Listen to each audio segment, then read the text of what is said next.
hello po. Ang oras po ay 4:00 na. Malapit nang mag 4:00. 5 minuto na lang 4:00 hanggang ngayon hindi pa ako nakatulog. Sa anong dahilan? Dahil pangalawang gabi na po ito na hindi pina-repair ng amo ko ang aming AC. Yun. Hindi yan nakaandar. Binuksan na lang namin yung bintana. Ayan. Bukas yan.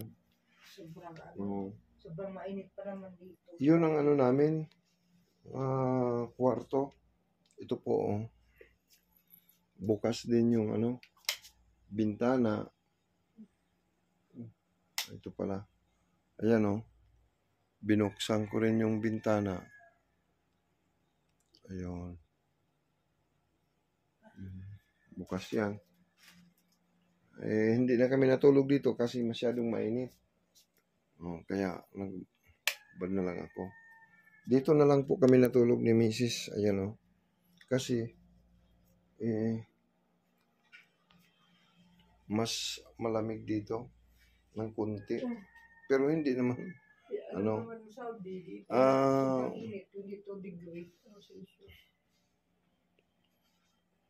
masyadong mainit na ngayon kasi summer na dito sa Saudi.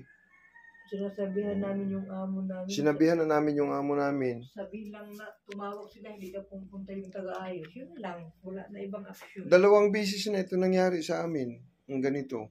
Noon, isang gabi lang yun, 2 gabi. 2 gabi. 3 beses na pala kasi ang pag-repair nito. 3 beses na. Hindi aaksyonan kaagad. Baka sabihin ninyo, bakit hindi kami umalis? Hindi na namin, nagpatuloy pa rin kami na nagtatrabaho. Siyempre, mahirap kami. Mahirap ako. Ito lang yung pagtiisan ko lang para makakain yung mga anak ko. Baka sabihin ninyo, may mga wala, para lang mapakain ko ang anak ko. Kaya, wala akong ibang maging matakbo na hanap buhay. Kaya, nagtiis ako. Pero, ngayong darating na November, katapusan, ihinto na talaga ako. Kasi hindi ko na matiis. Stress na ako sa trabaho ko. Kasi, 2 ang nagiging amo ko. 2 bahay. Araw-araw yun. Kaya, ito ako ngayon, makipag-usap ako kay Arnel Ignacio kasi kukunin ko yung sa day off ko. Wala kasi akong day off. Kahit magbili kami ng sa supermarket, kalahating oras or 15 minutes lang. Ngayon, nalaman ninyo na. Ang katotohanan talaga, nagtiis lang talaga ako. Pangatlong beses na itong nangyari sa amin. Ngayon, medyo matagal-tagal, mas mainit pa ngayon. 4:00 na, biro mo, 4:00 na. Ayan. Sige po.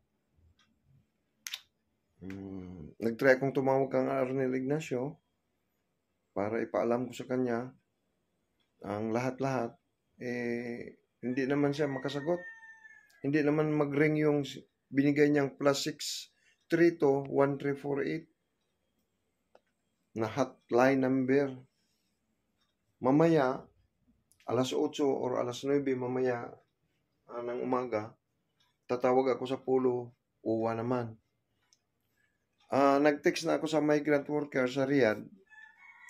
Nag-reply ka agad yung na kung gusto mong yung reklamo mo, kailangan ganito, ganyan. I-type ko na yung pangalan ko, CP number ko, lahat-lahat. Pero nang maipasa ko na lahat ng mga katanungan ko at saka reklamo, hanggang ngayon hindi pa tiningnan. Yung pag-ano ko pa lang na, hello po, ako po ay may katanungan, reply ka agad. Hindi pa nga hindi ko pa nga na-send ng mga nag 2 seconds, nag-reply na kaagad. Machine lang siguro yon. Oh my God. Hanggang ngayon, hindi pa tiningnan kung ano yung reklamo ko o katanungan. Kaya sige lang. Pero idadial ko din yung number nila na binigay. Tingnan lang din natin. Mga ano pa naman sa gobyerno natin yon. Sinasahura natin. Nung una, nagtawag ako sa Pulo Uwa. Ring lang ng ring. Walang sasagot. Pag may sinagot, ano po, doon ka dumayal sa, bibigyan ka ng ibang number. Pagdating doon, walang sasagot. Grabe to. Kaya, sige lang. Try ko mamaya. Po, alauna lang ng umaga. Duty pa po ako. Pinagpa-duty ako doon sa ibang tao.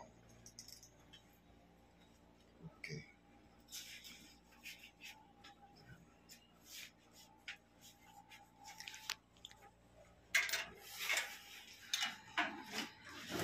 Papakuha daw yung anak ko sa ulang bahay.